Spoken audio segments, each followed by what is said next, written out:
Welcome back to DMR. Thank you for tuning back in. Much obliged. How are you? Hope you are well. So thank you for tuning in for the series review for Cabinet of Curiosities on Netflix. Be sure to check that one out, now streaming live. So I will be continuing with a series review today. I haven't done a movie in a little while, but don't worry, I will be going back to the movie forum. So this is going to be a review for season 3 of The Boys, which I caught a few months ago when it came out. Absolutely powered through it.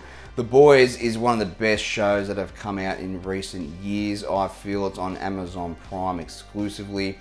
So let's go through it all, but before we do, we'll go over the main sponsor of Dewey's Movie Reviews, which is Manscaped. Awesome gear, so let's talk about that for a little bit, shall we? Support for Dewey's Movie Reviews is brought to you by Manscaped, who is the best in men's below-the-waist grooming. Manscaped offers precision-engineered tools for your family jewels. Manscaped recently launched their Ultimate Men's Hygiene Bundle, the Performance Package. Join over 7 million men worldwide who trust Manscaped with this exclusive offer for you. 20% off and free worldwide shipping when you use the code DEWEY20 at manscaped.com. The Performance Package 4.0 from Manscaped has arrived, and it's seriously a game changer, so you don't have to be like Steve Carell in the 40-year-old version anymore. Sweetie Pie Hole! ¿Cómo se llama? No, Kelly Clarkson! Inside this package, you'll find their Lawnmower 4.0 trimmer, Weed Whacker ear and nose hair trimmer, Crop Preserver deodorant, Crop Reviver toner, Performance boxer briefs, and a travel bag to hold all of your goodies. First off, the Lawnmower 4.0, this trimmer is the future of grooming, dare I say, and the greatest below the waist trimmer ever. I'm blown away by the performance and the craftsmanship of this trimmer.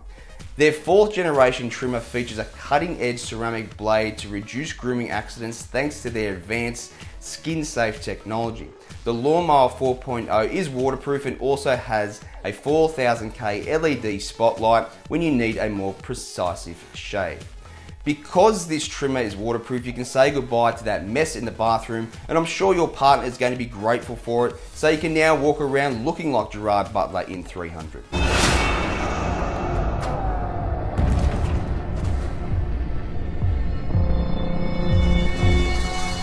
So you thought that was good, but do you want to take your grooming game even further to the next level? The Performance Package 4.0 also includes the Weed Whacker nose and ear hair trimmer. The Weed Whacker is also waterproof and provides proprietary skin-safe technology which helps reduce nicks, snags and tugs in all those delicate nose holes. The Crop Preserver deodorant and Crop Reviver below the waist toner will change the way you approach your daily hygiene routine. Manscaped even threw in 2 free gifts in the Performance Package 4.0, the Manscaped boxes and the Shed travel bag, so you can bring your comfort and boxes anywhere you go. So now it's time to take care of yourself. Get 20% off and free shipping worldwide with the code DEWEY20 at manscaped.com. This is a huge saving for the world's most high quality products. Unlock your confidence and always use the right tools for the job at Manscaped. A massive thank you to Manscaped for providing DMR with these game-changing products. Now it's back to the show. So there you have it, all that fantastic Manscaped gear. Be sure to jump on manscaped.com and punch in the promo code DEWEY20 for 20% off. Awesome, amazing gear. So we've got The Boys. It's season 3 now. I'm a little bit late to the party on this, but I thought now is a better time than any to get a review out for one of the best shows that have come out in recent years. So very unique superhero premise, as I mentioned. You've got a bunch of misfit mercenary type guys that are going around getting revenge on superheroes. We've got Huey, the main character. His girlfriend is wiped out by A-Train, just obliterated in the street. She was just stepping into the street and she's bang, big puff of bones and blood, and that was basically it. So he wants to get revenge on these superheroes or supes, and he somehow basically bands together with the boys and goes after these superheroes. So the other main superhero killer or good guy in this show is a guy called William Butcher. You'll know this actor when you see him. He's in a hell of a lot of movies. He's very, very funny. He's very, very charismatic. and he uses the words F and C bombs like you don't even know.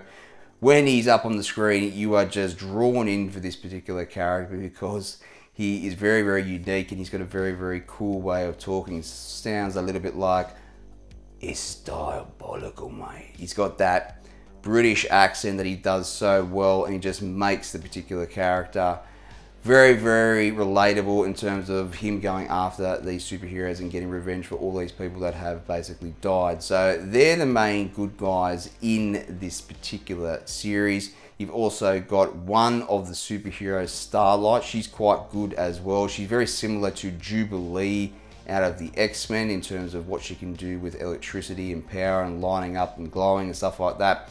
So she's also a good guy or good girl as well. So let's go through it a little bit more and discuss some of the villains, or the 7, in this particular series.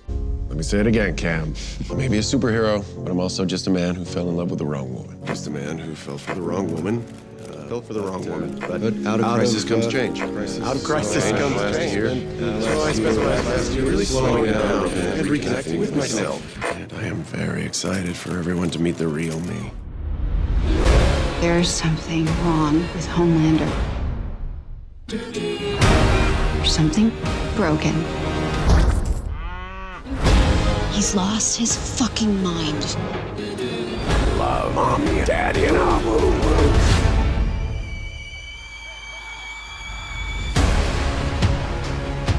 Hey, oh! We've been on the straight and narrow all year. No killing soups, no drinking. Even follow Hugh Campbell's orders without strangling him. Now you're just being cruel. Or maybe you're not such an asshole. So the company Vought is controlling all of these superheroes. So you can imagine what a corporation, a large corporation, would be like if it actually did control superheroes. They're in awe of the advertising on TV. They're in awe of the marketing, bus stops, bus shelters, train stops, wherever you see them, billboards. They're everywhere. Even though there's superheroes doing superhero activities in real life in this world, they actually still star in movies and TV shows as well. So they're all over the place. Marketing, toys, all that crap. Very heavily marketing based and corporate based as well. It's quite disgusting. So we've got the 7. The 7 are basically the main superheroes, and they're all, pretty much all of them, a bunch of dicks. So just to rattle off a few, we've got Black Noir. He's kind of a ninja style of superhero, doesn't say much at all. Very, very sneaky in the dark shadows and all that jazz. Then we've also got the Deep. The Deep's the equivalent of a very crap Aquaman. He can talk to all the animals and stuff like that in the water. He actually gets kicked out of the 7 during season 1, I think it was. Then we've also got Queen Maeve. Queen Maeve is basically like Wonder Woman. She is a bit surly. She's kind of not a bad guy. She does bad things every now and again, but she's probably more on the good side, I would say. Then we've got A-Train. He's just a marketing dick. He can basically run extremely fast, the equivalent of the Flash. And then we've got Starlight that basically comes into the 7. She's the newest member. She's quite good as well. But the reason why you watch this particular show, yes, they're all fantastic support characters or support cast for the boys, but the main one that you have to watch is Tony Stark playing Homelander. So let's go over it a little bit further and discuss Homelander a little bit more in depth. People love superpowers. But real power isn't this. It's the ability to bend the world to your will.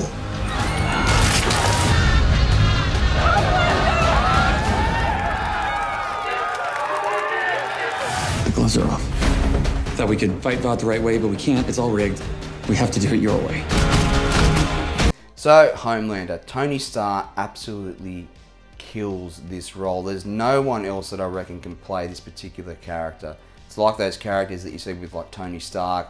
You've got Robert Downey Jr. No one's ever going to play him as good as this particular character or Homelander. So Tony Stark knocks it out of the park. So Homelander is basically an evil Superman. So on the surface, he's all shiny brooches, smiles and waves, kissing babies, all that crap. Yes, he's America's hero, does all that stuff that you think Superman would do, but behind closed doors, he is a complete control freak. He is a megalomaniac. He is a psychopath. He is everything that you would think that Superman isn't when the doors are shut. He controls the Seven completely, and they're all scared of him because he's basically Superman. He's kind of indestructible. He can fly. He's got a cape that's got an American flag on it, or I think it's got most of the American flag on it. He's got laser eye beam. So he's got basically everything that Superman has. However, he's pretty much an evil version of Superman, probably about 98% evil. So he is the reason why you watch The Boys. It's an amazing character. Star absolutely knocks it out of the park. However, in this season, we've got his counterpart, which is a guy called Soldier Boy. Soldier Boy is kind of indestructible as well. He can't fly, but he's very, very strong.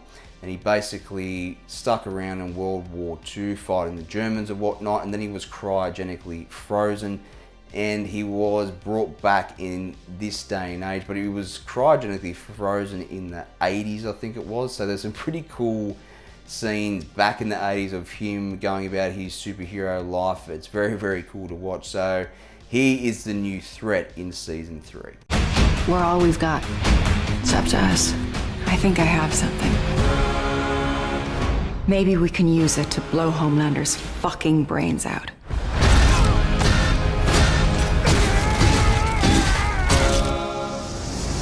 What's this? Makes you a soup for 24 hours.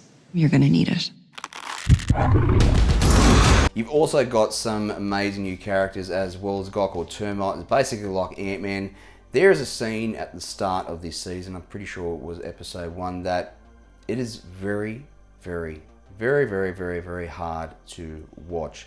You kind of just absolutely gobsmacked about what you're watching up on the screen and what this guy does with another particular guy. It's just nuts. It's seriously, it's just very, very difficult to watch. And that's saying something in a year or a season or a TV show that's come out in the last decade where a lot of the stuff is about shock value. So watch out for Termite. He's at the start of the season. But all in all, this particular season does roll on quite well. It's got that boys style that we're all kind of used to, where they're kind of stepping it up in terms of the shock value for each of the season. Homelander does an amazing job. So does Huey and William Butcher. Actually, you see that in the trailer as well. To kind of stop Homelander, William Butcher basically gets access to some of the superhero injections that can turn him into a soup or a superhero for 24 hours, but it has some major side effects as well. So that's another threat to Homelander in this particular season. The whole point of what we do is that no one should have that kind of power. For once, I leveled the fucking playing field. I show people the real me. So season 3 of The Boys, so the pros and the cons. So the pros, cinematography is awesome as always. All the characters do an amazing job. The fight scenes between Soldier Boy and Homelander is just awesome. Plus William Butcher as well, getting superhero powers, although they are for 24 hours and has some pretty goddamn horrific side effects as well. Awesome to see up on the screen. I did like how the storyline did flow. The cons, I don't really have any. Probably the only thing I would be nitpicking at was that Termite scene at the start of the season. It's goddamn well horrific. You'll know what I mean when you watch it. It's very, very hard to basically get your head around, but again, I'm nitpicking there. I don't know whether they could have done with it or without it.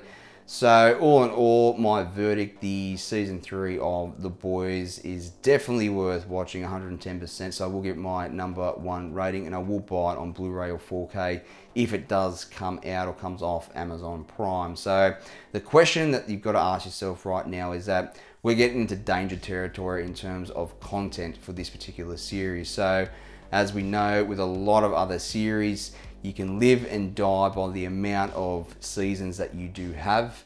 If you can basically stick it out with something like Breaking Bad, I'm pretty sure that was 6 seasons, along with The Sopranos as well. But then you've got ones like The Walking Dead, which went for way, way too long got to 11 seasons. I think I bowed out at season 8 or 9 with the Negan scene, which we all know what happened there with his bat.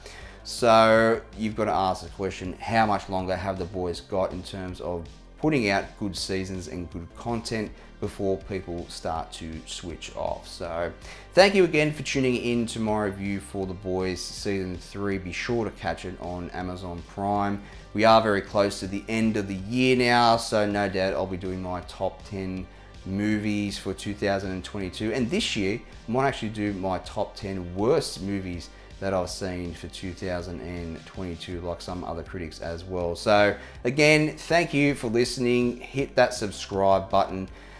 Download the podcast as well on all the major platforms. Be sure to jump on Manscaped too and get all that fantastic gear. So as always, I will catch you on the Menjay. I mean, they fucking love me. By the heroes and Fuck!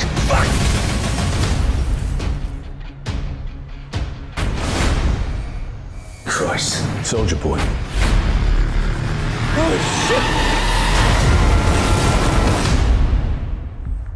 So there you have it, season 3 of The Boys now showing on Amazon Prime. Thank you for tuning in as always, and if you could do me a massive favor and smash on that subscribe button. Cheers.